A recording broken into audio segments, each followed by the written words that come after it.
one thing you don't want to fight is liquidity. And there is so much liquidity, not just in the market, but coming into the market. And you just don't fight that. And in fact, you get behind it. The best idea that I've ever gotten was boil something complex down and explain it really well so that anybody can understand. Yeah. And that's the biggest power you can possibly have.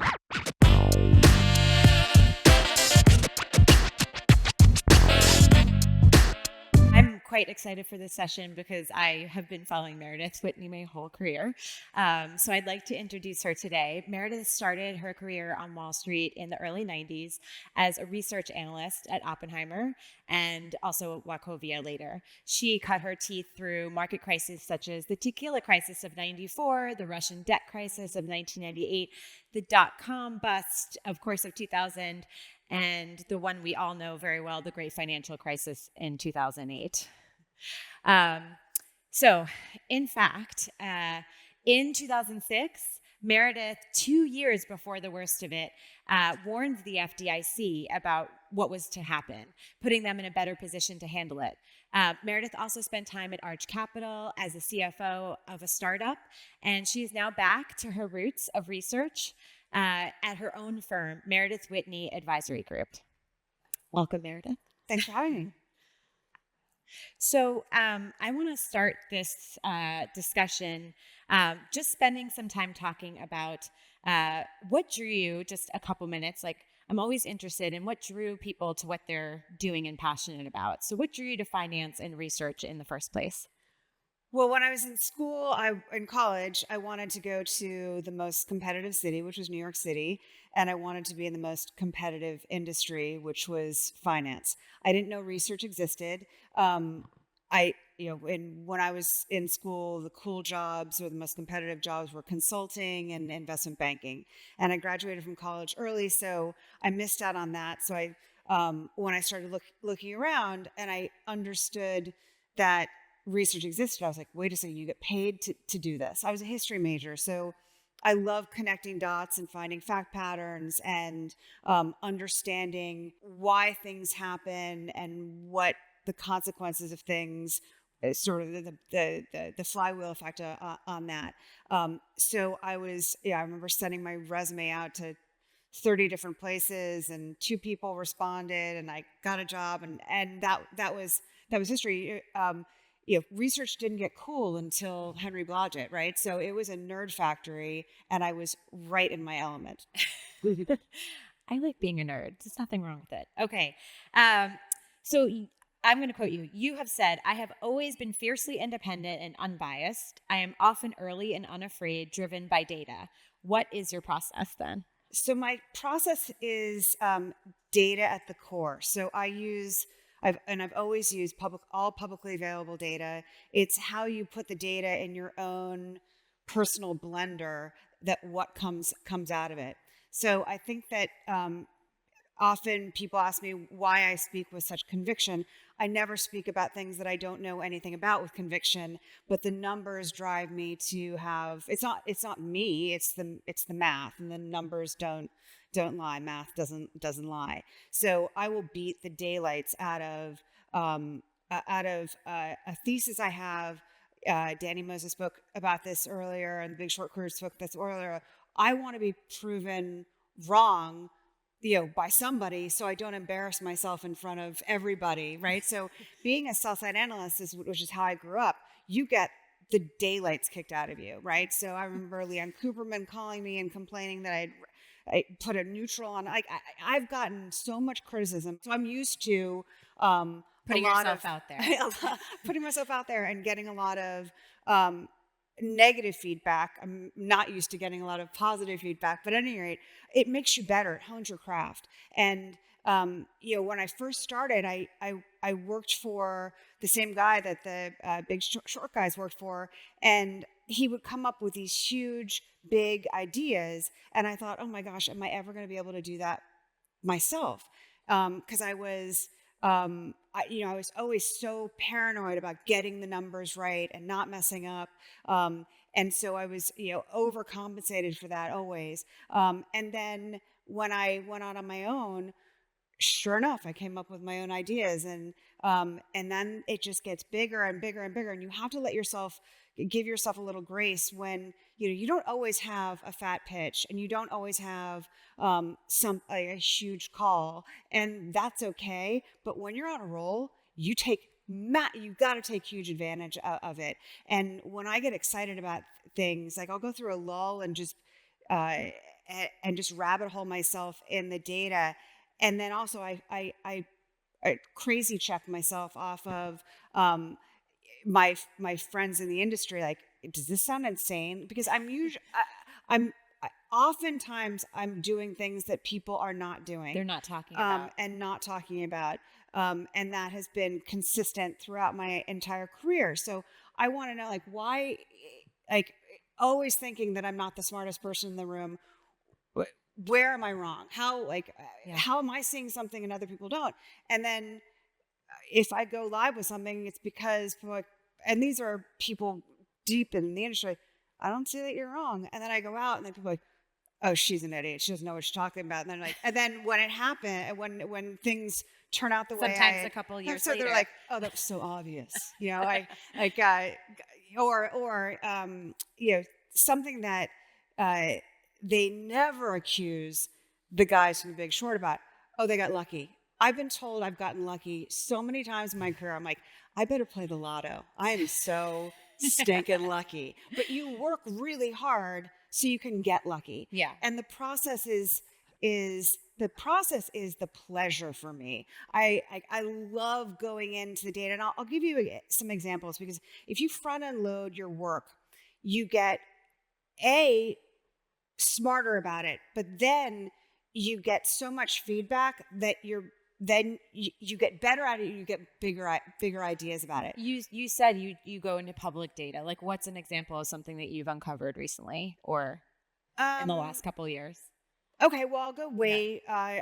I'll go way back in terms of during the great financial crisis. One example. So it all started with my call on Citi, and that was not the biggest call during that whole crisis, but that was just uh, looking at uh, Citi was someone made it also like, give me a challenge and I'll jump at Yeah. it. Um, Someone made a comment like, "Oh, City's too difficult to model," and I was like, "Well, that's your job." Like, so I dumbed things down. I boiled things down, and uh, I'll pick best ideas from everybody. And the best idea that I've ever gotten was boil something complex down and explain it really well so that anybody can understand. Yeah. And that's the biggest power you can possibly Yeah. have. So being able to show leverage at a very basic level compared to other banks, and that they'd have to remedy their situation, they'd have to raise capital, sell assets, cut their Yeah. dividend, blah blah. That fed into me looking at publicly available data, and connecting the rating agencies to the regulatory capital of banks. So that fed into something else and something else. So it started out with one company, it extended into 30 odd companies. Yeah. After that, I did a lot of work on the states, and looking at how underfunded the states' budgets were. And I got a lot of heat for that. But what I was looking at is what states could grow, what states couldn't grow. And I put a portfolio of names together that you'd play off of this. And some worked, some didn't. But one area that I looked at was as states' budgets get crowded out, and so they have to pay their debts, they have to pay their pensions, they have less money on to pay for essential services, they're going to have less money to pay for police and public safety and whatnot. So at the time, there was a company called Taser, and it's at AXON now. I was like, oh, well, yeah, they're gonna, like, you're gonna try to go for technology and to save money as much as possible. Taser now, or Axon now, makes more money off their body cameras than they do on the tasers. That stock is up over 10,000% since we first published the group of what we thought was tragically common stocks, and there were industrials, and but every sector was impacted by that. And I'll give you another example. Danny Moses talked about DraftKings and Flutter. And I look at the demographics of what I call the avocado toast generation, which is the Gen Z and the bottom half of millennials. So it's not just Gen Z and millennials, it's basically anybody over 24 and under 38. And what do they have in common? They don't own homes. One out of five men in that age demo live at home with their parents. And specific to those men, you've got the highest rate of single men in that cohort. 50% of them have no interest in dating. And did you do a survey? no, this is Pew data. Okay. So I'll just in terms Yeah. of reading everything and grabbing Yeah. data. So what are they doing? They grew up on video games, and the dopamine rush then leads into online gaming. So I wrote this piece, "The Crisis of the American Male," and I correlated the rise of consoles where you're at home and you're socializing, you think, but you're at home and you're alone on your couch, and then basically building the rails for online sports betting and iGaming. And also this feeds into the fact that the states need the money. So there's the theme there. But then when you look at other things. I just want to stop. So all the demographic stuff leads you to picking stocks that should Picking benefit stocks. from that. So let me pick something else. So it also shows that you don't own, so that the avocado toast generation don't own homes. Well, actually owning a home over the past couple of years has been extremely expensive. And where you see real financial strain are people who own homes that are suffering from rising homeowner insurance costs, rising property taxes, and rising homeowner association fees, and overall rising expenses. And so they're cash poor, asset rich. Well, avocado toasters aren't that way. So they've actually been supporting spending more than anybody thinks. The generation you're talking about that owns the homes that are seeing No. I'm talking about the avocado toasters are outspending boomers by a factor of 5 to 1. And the boomers And that's own the apples to apples. homes but aren't doing the spending because their costs Are not doing rising. spending. So this is exclusive of the very high end. Yeah. But for that, you own American Express because they have catered to Stock that's been doing well. the stock has been doing incredibly well and should continue to do incredibly well because the avocado toasters are driving that spending. Yeah. So the same asset, so that the same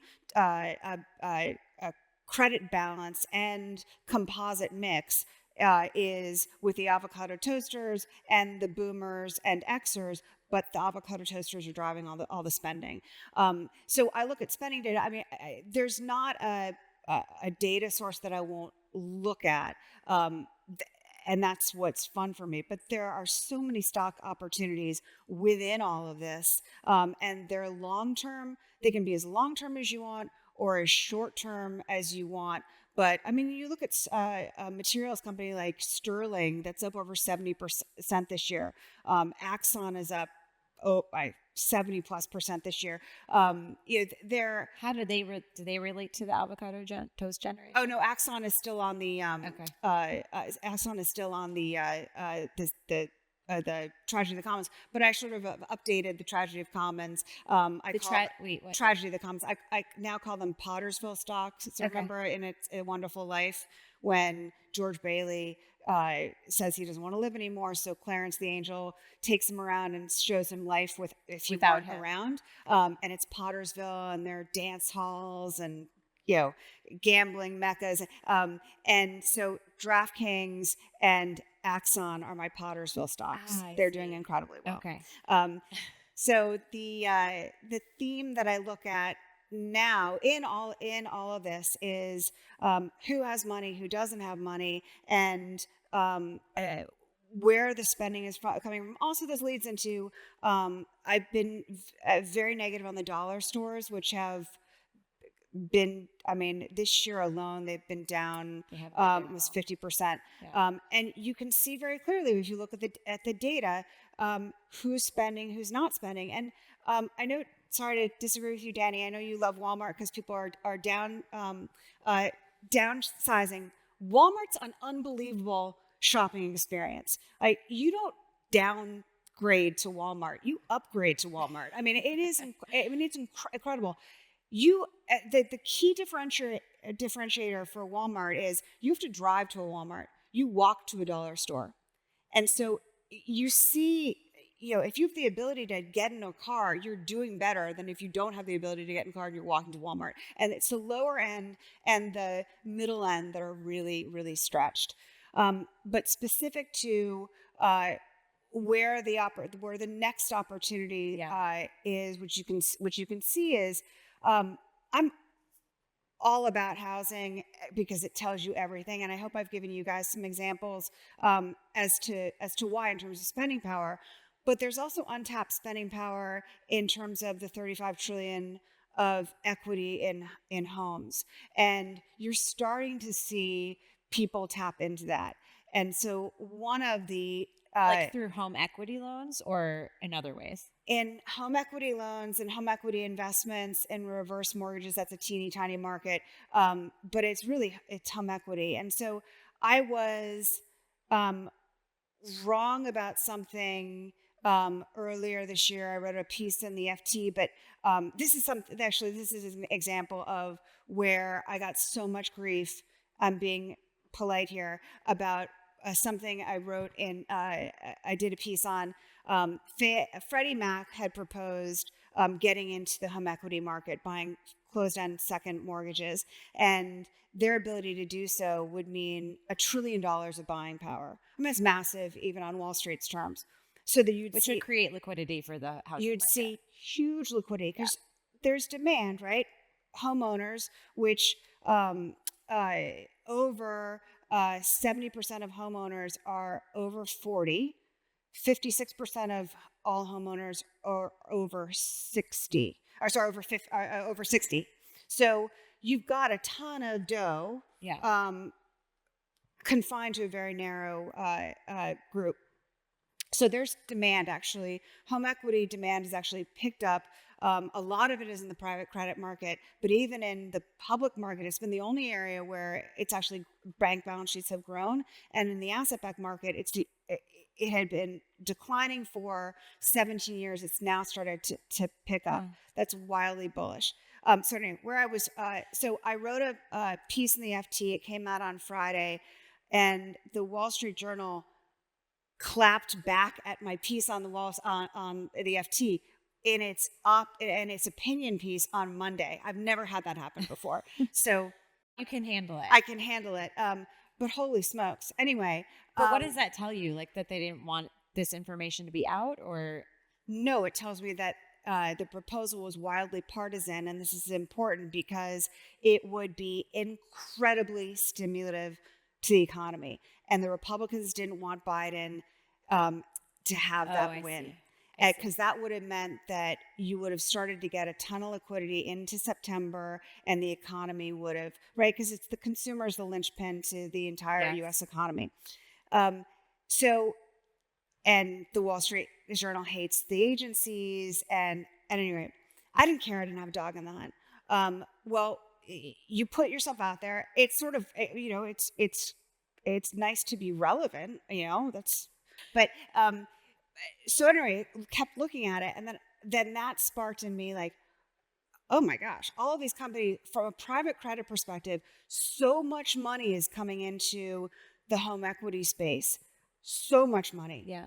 Which means that the consumer is about to have a rebirth, a resilience, and I think you're going to see a ton of money come into the system through home equity. Okay. That is my totally out of consensus fat pitch call. Sounds kind of bullish. It's not kind of, it's massively bullish for 05, 06, 07. And I think that's why the capital markets one of the reasons why the capital markets stocks are starting to really move. I would look at Home Depot starting to really move because I think there's a backlog of do-it-yourself projects at home. Yeah. And they actually said as much in their first quarter conference call. And you're going to see names like Rocket and SoFi, and who, by the way, SoFi just got a $2 billion forward purchase agreement with Fortress. I mean, when I say a ton of money coming into the market, a ton of money coming into the market. So I worked with these guys in the 90s during a super cycle like this. And if you look at consumer spending, the stratospheric growth of any decade post 60s was the highest in the 90s because the consumer was so liquefied. So in the early 90s, so Lou Ranieri at Salomon Brothers created the mortgage-backed security in the late 70s. By the early 90s, it started to extend to credit cards, home equity loans, auto loans. And what that did was pump a ton of liquidity into the system. I want to just ask you quickly because I just want to go back to something because I actually agree with you. I think we're in the fourth soft landing since 1960. But you said something on CNBC, which is that you expect housing prices to fall 15%. I do. How does that go with the home equity thing? And why do you think housing prices will fall? I think it's as simple as this. For the traders out there, if you're trading in a liquid stock, you don't really know what the true clearing price is. When there's a ton of liquidity, then you see the true clearing price. There has not been a ton of activity in terms of home sales. The activity has all happened at the very high end, and that's driven by a lot of cash sales and people with a lot of excess money. It hasn't happened at the lower end or the median end. And I actually think that the median home price is massively skewed by the disproportionate activity at the high end. When you start to see activity come to the market, you'll start to see real clearing prices because occur. Rates will be lower. No, because just from an affordability standpoint, home prices have to decline. So typically when rates go up, asset prices fall. You've had rates go up and asset prices have gone up. And so it's not so much the down payment, it's the absolute carrying cost of a mortgage. So it's the principal and interest, and that's not even including homeowners insurance. So the principal and interest have doubled since 2000, while rates have gone up. So the principal, interest, and insurance. So you need a combination of lower asset prices and lower rates to get the market moving. That's healthy. So if you have home prices decline by 15%, you're basically taking them down to 2021 level. No one's losing any money. Right. I mean, there's $35 trillion of equity in homes. So no one's going to be thrown to the curb if home prices go down 15%. Still further, if home prices go down, you're going to be more people are going to be incentivized to sell and buy because you want to get the best price you can. There's an issue that the biggest challenge to me is in terms of getting home prices, homes moving, is an affordability issue at the people 60, 70 and older, in that because only 1 in 10 seniors can afford assisted living. So more people are aging in place because they can't afford to move out of their house, and they can't afford to do it yourself repairs. So that's a separate issue. But I think there's a big stock of homes that will come to the market over the next few years. From the oldest generations that are the houses that are selling in our neighborhood are all people who've died. Yeah.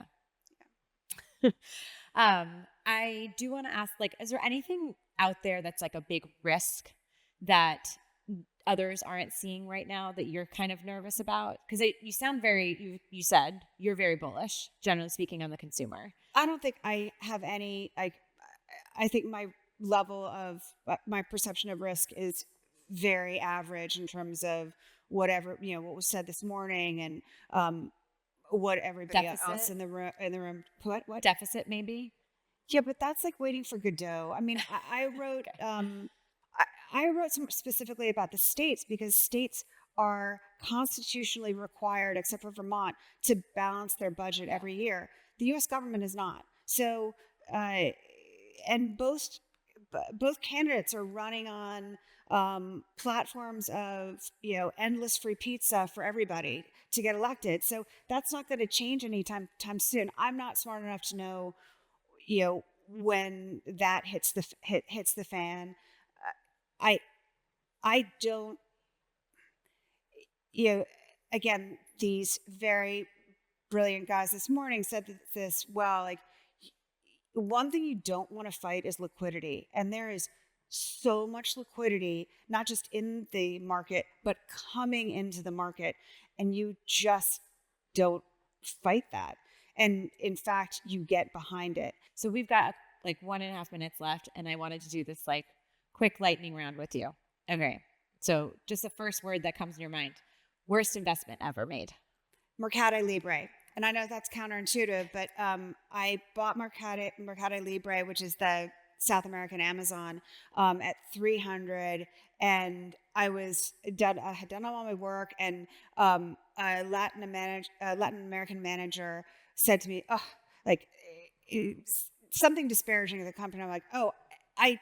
I went against my own better judgment. I was like, "Oh, he must know more than me." And I sold it. The stock is over 2,000 now. Like that was like the most ding dong move. And so I credit that as being the worst investment. Best investment. Axon. Okay. What advice would you give your younger self about investing? I give myself the same advice today. Just have more confidence, right? Like I need to go to the confidence bar every day. DJ Powell. That's what I like to call him because he's like the DJ for the market. Fed Chair Powell. Except for the DJ from Goldman Sachs. Yeah. Yeah, exactly. Good job or bad job? Mixed, right? So late to raise rates, a little late to cut rates. I think it's tricky, right? You've got so much stimulus and so much liquidity in the market that they're looking at very antiquated measures to Make decisions. to make decisions. And every decision has to change with the times. Theirs really haven't, and I don't think they're using the best data sets. So, I mean, I wouldn't want to be them because you have, you're gonna have an issue of stagflation one of these days, and that's a really difficult spot to get out of. Yeah. That's a little scary. Deficit. I think you already answered this. Big deal or nothing burger? It's a big deal, but it'll matter when it matters. I mean, a really good friend of mine runs the Center for Fiscal Budget Responsibility, which just sounds like a mouthful, but she's always quoted when it comes to deficits. And I was like, Maya, like, you had the stage for a hot second, and then no one cares, and people care, and they don't care. It'll certainly matter. Don't ask me when it matters. Okay. That's it for today. We are out of time. If you want to read more from Meredith Whitney, you can go to Meredith Whitney LLC and subscribe to her research. But thank you so much. I would love that. Thank you so much. Thank you.